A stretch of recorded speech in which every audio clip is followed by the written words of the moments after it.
going in today on this Tuesday evening. Everybody that's listening on YouTube, you already know what to do. Go ahead and hit that like button for me and make sure that you share this video. I want to talk about Micheal Jackson once again because it seems like every time we talk about this, something new comes out the next day.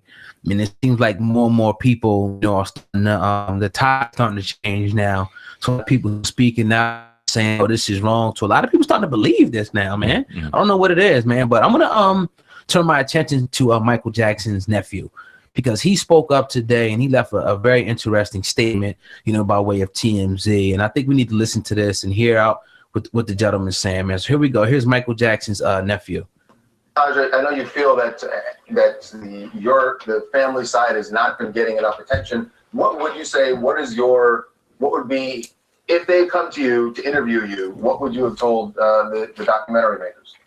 I would have said that Wade's changed his story about 4 different times. I would say that Wade decided he went to my uncle's memorial. He did tribute shows left and right for my uncle. The minute he did not get MJ1. He all of a sudden starts writing a book on the down low. No one wanted to buy the book, and then all of a sudden he comes up with these allegations. You know that the filmmakers have said that Wade and James were not paid to appear in the film. No, but there's a court appeal right now happening, and they're suing the estate for hundreds of millions of dollars. So it's in their best interest to get the public, on their side. I'm curious what you thought about this backlash that Oprah is getting. Even before this interview was aired, it feels like, Micheal Jackson's fans are just assuming that Oprah believes what Wade and James are putting forward.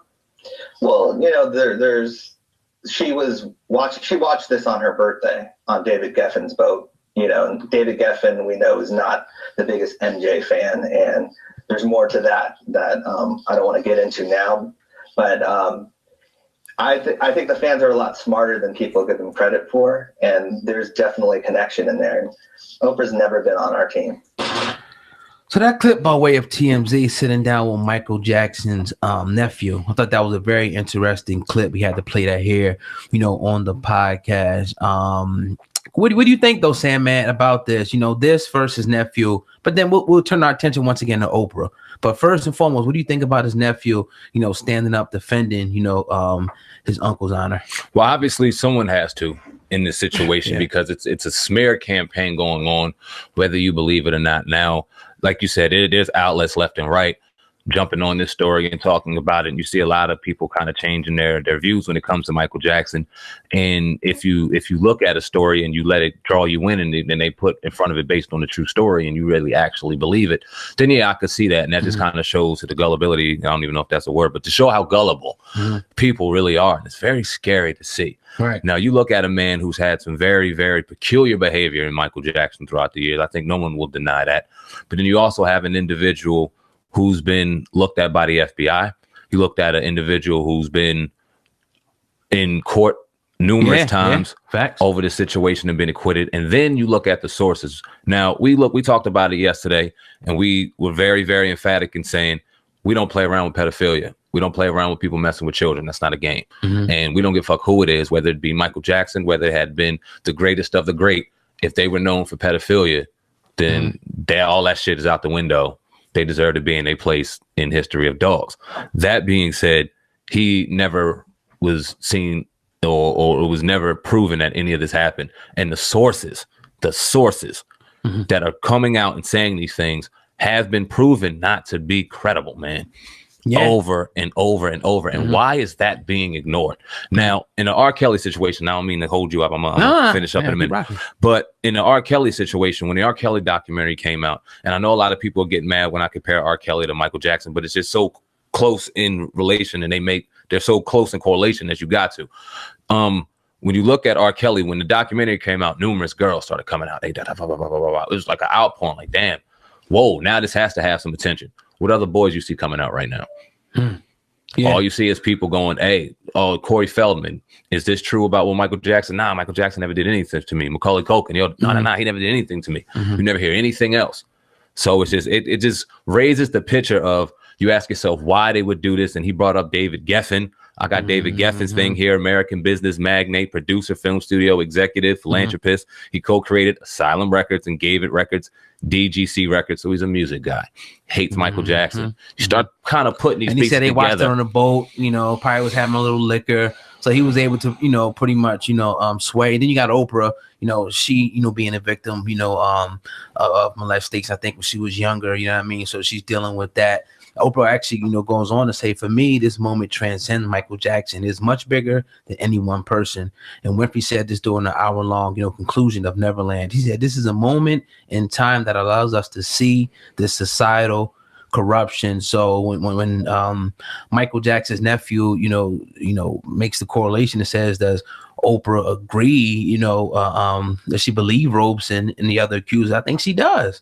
She's facilitating this, and she's using this, as an opportunity, to I guess to heal the victims. I don't see anything wrong with that, but if it's that at the expense of tearing down an innocent man's legacy, I think that's a horrible thing that we see, a travesty that we see happening, right before. So I definitely want to salute, not to say because we weren't there. We weren't there. All we can do is just, like I said, before, is look at the information in front of us. And like his nephew alluded to, people are smarter than you think. We know, we see what it is. We see that anytime they try to deflect and say, well, we're not making any money, he tells us that, oh, okay, they got to appeal in so they can make money. Like you alluded to, the interviews, the different thing, maybe a book deal, which the guy tried to write, just flopped. These things equate to dollars, money, publicity, social media. They're going to make money from this. It hit HBO. It's just another bag. So it's sad, man, to see this. Once again, Michael Jackson is dead. He can't say anything. When they had the opportunity to put this man away and put that stigma onto him, he was found innocent. He walked off. So this is a sad situation. Now, another thing that surprises me though is some of our celebrities, I should say, activists in the community, that anytime something happens, they have something to say. And we'll speak about D.L. Hughley because he put a audio out. TMZ ran down on him. And I just want to play what he said real quick, and we can talk about this aspect as well. Man, part one of HBO's Leaving Neverland premiered yesterday. Yeah, everyone's talking about it. Right. Do you think it's going to affect Michael Jackson's legacy? Well, it can't affect him. Here's what it's crazy to say let the man rest, because he is resting. Your idea of him is not, and who you believe he was. But I think that even if you don't believe that he's guilty of those things, it says a lot that society would allow our man knowingly to hang around young boys like that and be in this room and holding hands and all that kind of stuff, something we would never allow somebody else to do absent that staggering talent he had. And it says a lot about a society that was willing to look the other way. Also, Oprah's getting a lot of backlash from this because, she's getting a lot of hate messages because she's, interviewed those. Oprah's a woman who's been sexually assaulted. Oprah's a woman who was an investigative journalist. Oprah's a woman who gave the documentary a chance, and she has an opinion on it. And I think that a lot of people who are weighing in or should at least see the documentary before they make a decision. It's dumb to answer a question before it's even asked. And that's the part that I don't like. That I don't like that part when he says watch the documentary, because just because somebody makes a movie about you don't mean that it's true. Wordplay, man. Yeah, and it's like, are you serious, D.L. Hughley? But Sam, man, what do you think about D.L. Hughley? Speaking on this. Well, it's the wordplay, like you said. Somebody puts out the word documentary, and you automatically are supposed to assume it as being truth, because you got people that are doing a documentary. Now, you got a D.L. Hughley, who I spoke about on this podcast, whether that had been, subliminally or just outright, that is just kind of throws out some questionable behavior on IG. You got these fake activists. Talked about this a lot, where they'll go ahead and spew all of this shit, but then when it's time to talk, they kind of go sideways and say some shit like, well, okay, well, if D.L. Hughley said it, this must be true. And if you listen to what D.L. Hughley said, great comedian, but does some questionable shit off. And we would love to have him on the podcast to sit here and talk to him directly. We've offered many a times, seen him on Vlad, but never seen him anywhere else. It's cool. But when you look at how he comes at it, Bill Cosby, negative. R. Kelly, all negative. And now this, all negative. But do you question Elvis Presley? He was a pedophile. He did some wild shit. Do we question the priest? Do we question all these other people when we have questionable people holding hands with children, doing this with children, doing that? Why aren't they held just as equally accountable? Also, and I'm not justifying that behavior. I'm not justifying the behavior of Michael Jackson. I can't explain that. But what I can explain is I don't know any black man under FBI investigation for 10 years. I don't know any black man that walked into a court for pedophilia 3 times in a row and got off all 3 that times actually did it because there was no evidence. Right. Or the alleged hush money. Talk about that. He said people were saying that they keep throwing this stuff around that Michael Jackson may have allegedly, paid to keep people quiet. Well, Michael Jackson was a check cutter. That's what we're hearing. No, I mean, he was a check cutter. Right. And now that the money has dried up, now they want to start talking. Well, my question is, Michael Jackson has been dead for 10 years. So you mean to tell me his estate all of a sudden just said, now after 10 years, nah, fuck it, we're not going to pay them no more now. Or did they ever pay him? That's just, it's some real flaky shit in that. Now, like I said, I haven't seen the documentary.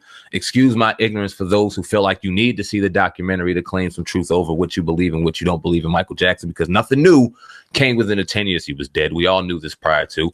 Right. Back in 2012, I believe, if I'm not, it wasn't 2012, but Robson, he had a situation where he was in there and admitted to lying and admitted to all of this shit prior to it happening. So it looks like a money grab. But Paul Mooney, legendary comedian, writer, he said something about Michael Jackson. Do not watch that bullshit about Michael Jackson. Play his music instead. I think a lot of people may take that out of context, but what you need to realize, his music and his music was powerful. And he had a lot of messaging within his music, a lot of love, a lot of positivity, a lot of they don't really care about us. And it was a lot of music with some subliminal messaging. And I think when you see a Paul Mooney saying play his music instead, he's not ignoring the fact of pedophilia. He's not ignoring anybody touching children. He's ignoring the fact that he knows that there may have been an agenda going on with Michael Jackson. Listen to his message instead. Yeah, 100%. You know what I mean? And he's also said things about Oprah Winfrey. He called her Aunt Jemima with a degree. So he said this shit back in 2010, 2011. Right. No, I'm definitely, and shout out to Paul Mooney, for saying what he said, because we need guys who want to come out and just give it straight. That's why our podcast, was so popular at what we do, because we just give you the straight truth, no cut. And that's what Paul Mooney did. That's 100%, accurate. Like, these are allegations and nothing more, nothing less. Again, once they had the opportunity to get this man in court, he walked out of there. So all you can do is just go to his music now and you put it on a scale. It far outweighs what they're accusing him of. The joy that people get. You mentioned your son, the little kids that fall in love with his music. It's healing music. It's love music. You know what I mean? Anything, for good time, you put Michael Jackson in. Those allegations, man, fuck them. I just don't believe it at this point, man. And it's a sad thing. And I'm not even surprised. Because to me, this is a reoccurring theme that we see, with us. Oh God, let's end this conversation with, I'm gonna ask you a question, man. How often do we see our black entertainers, our black activists, whether that be in Hollywood, just in a public light, how often do we see them die with damn near $1 billion worth of assets? How often? Not often. Nah. Michael Jackson is damn near there, if I'm not mistaken. He has like $1 billion worth of assets right now that he's sitting on. They are upset about that. Let's really think about it. Let's not just believe everything. That's the Sony catalog. We talk about that, what he owned, just his influence, see, it's one thing. Influence is huge. When you look at, what he was able to accomplish, just pretty much transcending any other star, any other musician that ever lived. He was probably the biggest ever. People passing out, crying, selling out arenas. Like, this dude was like, I don't want to say a god, how dare I use that word, but close to it. People, pretty much worship Michael Jackson. You can use that in a few ways, and he did it with his music, but now they're trying to pretty much turn it around and use it as a negative. That's why it's important, for people, to just listen to, his music, the great parts of it, and vibe out to it, and don't even feed into, what they're trying to do with the documentary and all that, and watch that and let that taint your image, of Michael Jackson at this point, man. Definitely. Yeah, indeed. Yeah. Yes, sir. But you're tuned into the Uncensored Truth podcast with your brother, Old Guy.